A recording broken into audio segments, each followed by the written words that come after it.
Very good morning and warm welcome to everyone. स्वागत है आप सबका आपके अपने चैनल सक्सेस गुरु में। और मैं रजत नागपाल हमेशा की तरह आपके साथ करंट अफेयर का सेशन लेके हाजिर हूँ।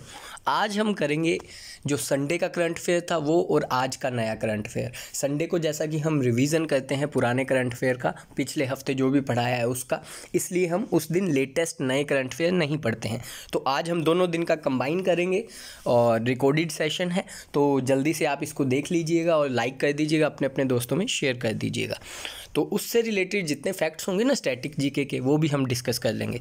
तो थॉट के साथ स्टार्ट करते हैं। आज का थॉट है your ego is your worst enemy. Basic है लेकिन लाइफ में इतना ज़्यादा काम करेगा कि आप समझ नहीं सकते हैं। हम्बल रहें सदा, चाहे आप बहुत ऊंचे मुकाम पर पहुंच गए हैं, चाहे आप बिल्कुल ज़ीरो हैं, हम्बल रहें, तभी आपकी लाइफ सक्सेसफुल मानी जाएगी। Your ego is your worst enemy. So शुरू करते हैं आज का करंट अफेयर गाइज। पहला क्वेश्चन आपके सामने है, who has become the first black female pilot to join US navy. Apologize करता हूँ मैं, स्पेलिंग बहुत ही ज़्यादा मिस्टेक है इसमें जल्दी में। Who has become the first black female pilot to join US navy. हमें बताना है यूएस नेवी की पहली अश्वेत महिला पायलट का नाम। पहली अश्वेत महिला है, ये ज़रूर याद रखिएगा, पहली, ठीक है। और दूसरा बात, ये पहली महिला नहीं है, पहली महिला ऑलरेडी यहाँ पे इंडियन नेवी में, यूएस नेवी में बहुत काम कर चुकी हैं। ये है फर्स्ट फीमेल ब्लैक पायलट, ठीक है, अश्वेत है, अश्वेत। तो चार ऑप्शन आपके सामने हैं, कौन सा सही उत्तर है इसका आपको बताना है। तो सही उत्तर है गाइस ए ऑप्शन, मैडेलेन स्वीगल।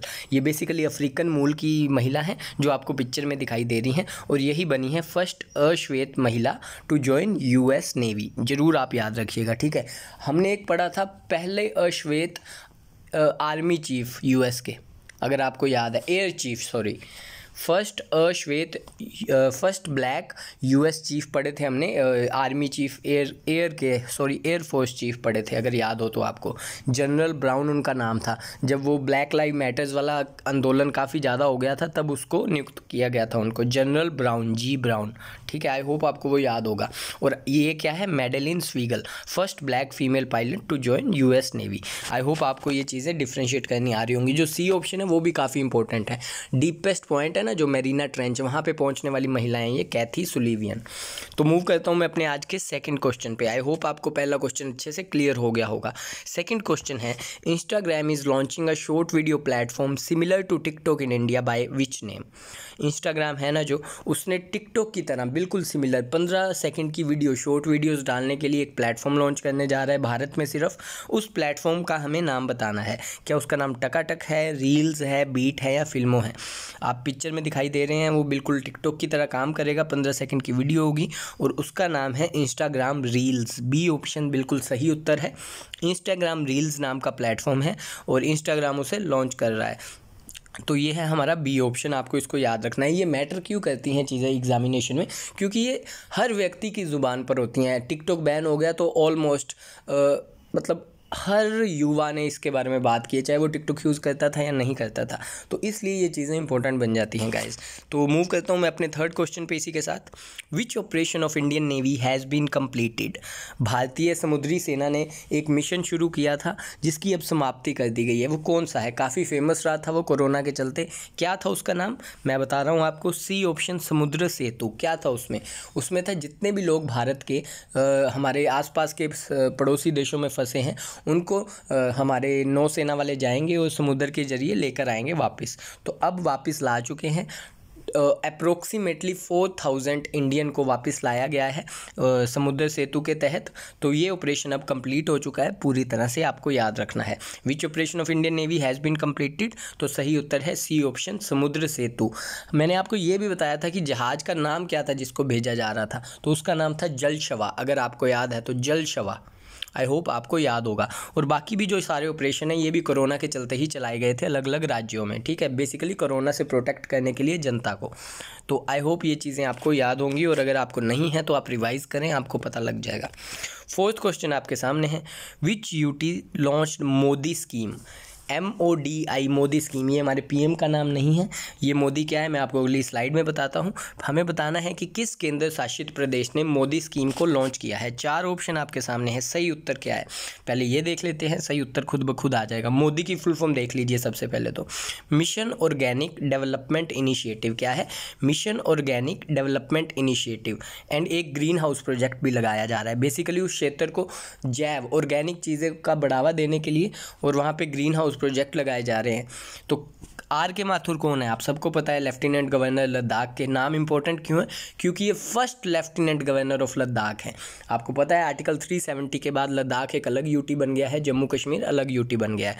तो लद्दाख के फर्स्ट गवर्नर बने हैं R.K. माथुर, आपको याद रखना है नाम। और उन्होंने लद्दाख में ही मिशन मोदी शुरू किया है। तो लद्दाख में किया है, तो इसका आंसर क्या हो गया? विच यूटी लॉन्च मोदी स्कीम? तो बी ऑप्शन लद्दाख इसका बिल्कुल सही उत्तर हो गया, आपको याद रखना है। Shri R.K. Mathur, lieutenant governor of Ladakh, launched mission Modi. ठीक है, तो ये जो ग्रीन हाउस प्रोजेक्ट है ये बेसिकली इसलिए लग रहा है, आपको पता है लद्दाख एक डेजर्ट वाला एरिया है, वहाँ पे इतनी कड़ाके की ठंड पड़ती है कि वहाँ पे कोई सब्जियाँ नहीं उग पाती। तो ये ग्रीन हाउस प्रोजेक्ट उसी चीज़ को डेवलप करने के लिए लगाया जा रहा है। तो मूव करते हैं हम अपने आज के नेक्स्ट क्वेश्चन पे। नेक्स्ट क्वेश्चन आपके सामने है guys, which country stopped broadcasting of all news channel of India? Very important question, काफ़ी न्यूज़ में चल रहा है, कन्फ्लिक्ट चल रहा है हमारा भारत का हमारे आस पड़ोस के देशों के साथ। पहले पाकिस्तान के साथ था, फिर चाइना और नेपाल के साथ भी हो गया। तो अभी किस देश ने इंडिया के जितने भी न्यूज़ चैनल हैं अपने देश में दिखाने बंद कर दिए हैं? पहले वो दिखाता था। तो उसका सही उत्तर रहेगा क्वेश्चन का डी ऑप्शन, नेपाल। नेपाल में ने अभी भारत के सारे चैनल्स को, न्यूज़ चैनल्स को बंद करने का फैसला लिया है। सिर्फ दूरदर्शन चलेगा, दूरदर्शन को छोड़कर बाकी सबको बैन कर दिया जाएगा। हालांकि ये ऑफिशियल स्टेटमेंट नहीं है पार्लियामेंट की नेपाल की, लेकिन जो नेपाल पीपल फ्रंट पार्टी है उसने ये बताया है कि नेपाल के PM का सम्मान नहीं करती है भारतीय मीडिया, इसलिए उन्होंने ये फैसला लिया है। ठीक है, तो नेपाल है, तो नेपाल के बारे में आपको पता होना चाहिए। कैपिटल है काठमांडू, जहाँ पे सार्क का SAARC south Asian association of regional cooperation का हेडक्वार्टर है। ठीक है, और बात करें तो प्रेसिडेंट है वहाँ की विद्या देवी भंडारी, प्राइम मिनिस्टर हैं KP ओली। ठीक है, तो ये चीज़ें आपको नेपाल से भी याद रखनी है। तो मूव करता हूँ मैं अपने आज के नेक्स्ट क्वेश्चन पे, फोकस रखें। How many new bridges were inaugurated by Rajnath Singh in Jammu and Kashmir? Rajnath Singh कौन है? हमारे डिफेंस मिनिस्टर। तो हमारे डिफेंस मिनिस्टर राजनाथ सिंह ने जम्मू और कश्मीर में कितने ब्रिजेस का इनैग्यूरेशन किया है, जिसको बनाया है BRO क्या है? बॉर्डर रोड ऑर्गेनाइजेशन ने। जम्मू कश्मीर अलग यूटी है, मैंने अभी आपको बताया, और लद्दाख अलग यूटी है। ठीक है, तो कितने ब्रिजेस जितने आपको पिक्चर में दिखाई दे रहे हैं उतने ही। सी ऑप्शन 6 इसका सही उत्तर है। ठीक है, हाँ, 6 new bridges were inaugurated by Rajnath Singh in Jammu and Kashmir, जिसमें से 4 कौन सा था? एक, हाँ, 4 एक अलग डिस्ट्रिक्ट में आते हैं, 2 आते हैं जम्मू में। हाँ, अखनूर में 4 आते हैं, अखनूर डिस्ट्रिक्ट में 2 आते हैं जम्मू में। ठीक है, ये आपको याद रखना है। किसने बनाया? मैंने दोबारा बताया आपको, BRO बॉर्डर रोड ऑर्गेनाइजेशन ने, जिसकी स्थापना 1960 में हुई थी। डायरेक्टर जनरल हैं BRO के Harpal Singh, current director general. Headquarter है नई दिल्ली में। काफ़ी इंपॉर्टेंट है BRO, जितने भी हमारे पड़ोसी मुल्क देश होते हैं उनके साथ बॉर्डर रोड्स यही तैयार करता है। ठीक है, तो ये आपको याद रखना है। 6 इसका सही उत्तर है। अगर जम्मू कश्मीर की बात करें तो मैंने जैसा बताया लद्दाख अलग हो गया है, यूटी और जम्मू कश्मीर अलग। लद्दाख के R.K. माथुर लेफ्टिनेंट गवर्नर हैं, और जम्मू कश्मीर के हैं गिरीश चंद्र मुर्मू। कौन है? गिरीश चंद्र मुर्मू, ये भी नाम आपको याद रखना है। फर्स्ट है ये लेफ्टिनेंट गवर्नर ऑफ J&K। और अगर नेशनल पार्क की बात करें तो बड़ा इंपॉर्टेंट नेशनल पार्क है डाचीगम नेशनल पार्क। ठीक है, और डाचीगम नेशनल पार्क के अलावा है Kishtwar national park Jammu and Kashmir में। इसके अलावा बात करें Hemis national park. Hemis national park आपको क्यों याद रखना है? क्योंकि आर्टिकल 370 से पहले ये जम्मू कश्मीर में गिना जाता था, लेकिन अब ये लद्दाख में चला गया है। ठीक है, हेमिज, डाचीगम, किश्तवाड़ नेशनल पार्क, ये सारी चीज़ें आपको याद रखनी है। इसके अलावा कल के सेशन में मैंने आपको बताया था जम्मू कश्मीर का जो मेन चौक था उसका नाम बदलकर अटल चौक रख दिया गया, लाल चौक का नाम अटल चौक। ठीक है, तो ये चीज़ें आपको याद रखना है। सलीम अली नेशनल पार्क भी जम्मू कश्मीर में, लेकिन अगर Salim Ali bird wild life sanctuary पूछे तो वो गोवा में है। ये 2 चीज़ें आपको डिफ्रेंशिएट करनी है। तो 6th क्वेश्चन से इतनी ही फैक्ट्स आपके लिए बहुत हैं, नोट डाउन कर लीजिएगा जो मैंने बोले हैं। 7th क्वेश्चन पे मैं चल रहा हूँ आज का। Who wrote the autobiography of Dalai Lama? Dalai Lama जो कि 14th दलाई लामा है, उनकी बुक ऑटोबायोग्राफी किसने लिखी है? 4 ऑप्शन आपके सामने हैं, करनपुरी, तेंजिन गए तेथोंग, दिनकर पटेल या फैंग फैंग। चारों नाम इंपॉर्टेंट हैं गाइस, हम कभी ना कभी पिछले 1-2 महीने में ये सब डिस्कस कर चुके हैं बार बार। तो इसका सही उत्तर है ऑटोबायोग्राफी ऑफ दलाई लामा लिखी है उनके सबसे क्लोज माने जाने वाले बी ऑप्शन तेंजिन गए तेथोंग। किसने? तेंजिन गए तेथोंग ने ही दलाई लामा जी की ऑटोबायोग्राफी लिखी है। दलाई लामा जी जब 23 साल के थे तब वो तिब्बत से भागकर भारत में आ गए थे और तब से वो भारत के हिमाचल प्रदेश के धर्मशाला में ही रह रहे हैं। 1989 में इनको नोबल पीस प्राइज़ मिला था, ये आपको याद रखना है। 1989 में नोबल पीस प्राइज़ मिला था दलाई लामा जी को। और बात करें ए ऑप्शन करनपुरी की, तो इन्होंने #MeToo मूवमेंट बुक लिखी। सी ऑप्शन दिनकर पटेल ने हमारे Dadabhai Naoroji the pioneer of Indian national वाली बुक लिखी। 4th ऑप्शन फैंग फैंग ने वुहान डायरीज बुक लिखी कोरोना के ऊपर। चारों नाम इंपॉर्टेंट है, याद रख लीजिएगा। मूव करते हैं इसी के साथ 8th क्वेश्चन पे। 8वां क्वेश्चन आपके सामने है, Who has been appointed as the new president of Hockey India?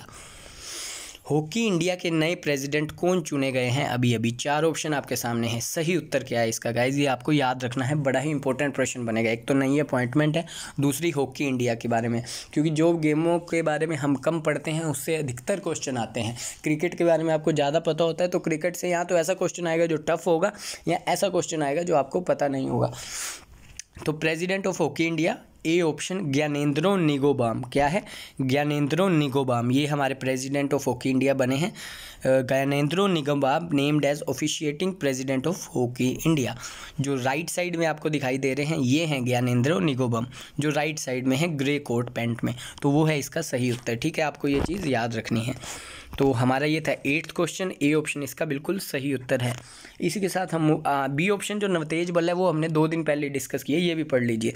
Microsoft India के ये हेड बने हैं नवतेज बल। कौन बने हैं? माइक्रोसॉफ्ट इंडिया के हेड। तो दोनों ऑप्शन आप याद रखिएगा। मूव कर रहा हूँ मैं आज के 9th क्वेश्चन में। Very very important question. In which state the first e Lok Adalat of India started? नाम से ही शुरू आपको पता लग रहा होगा, ई मतलब इलेक्ट्रॉनिकली, डिजिटली लोक अदालत कहाँ शुरू हुई है? कोई भी केस है उसमें वकील वीडियो कॉन्फ्रेंस के जरिए, जज होंगे उसमें, और अपने अपने जगह से वकील अपने अपने पक्षधर के साथ वीडियो कॉन्फ्रेंस के ज़रिए जुड़ेंगे, अदालत में आने की ज़रूरत नहीं है। तो फर्स्ट ई लोक अदालत कहाँ स्टार्ट हुई है भारत में? बहुत इंपॉर्टेंट क्वेश्चन है। डी ऑप्शन छत्तीसगढ़ इसका सही उत्तर है। क्या है? छत्तीसगढ़ में ई लोक अदालत स्टार्ट हुई है, आपको याद रखना है। छत्तीसगढ़ की कैपिटल क्या है? रायपुर। क्या है? रायपुर। छत्तीसगढ़ में एक जगह का नाम है नया रायपुर, ठीक है, वो कैपिटल से अलग है, छोटा नया रायपुर है ना जो, उसका नाम बदलकर रख दिया गया है APJ अब्दुल कलाम जगह का नाम, ठीक है।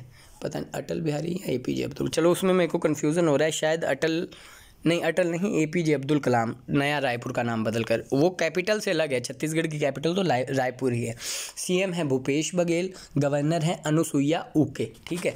तो इसके अलावा नेशनल पार्क और डैम्स आप मुझे कमेंट बॉक्स में लिखेंगे छत्तीसगढ़ के।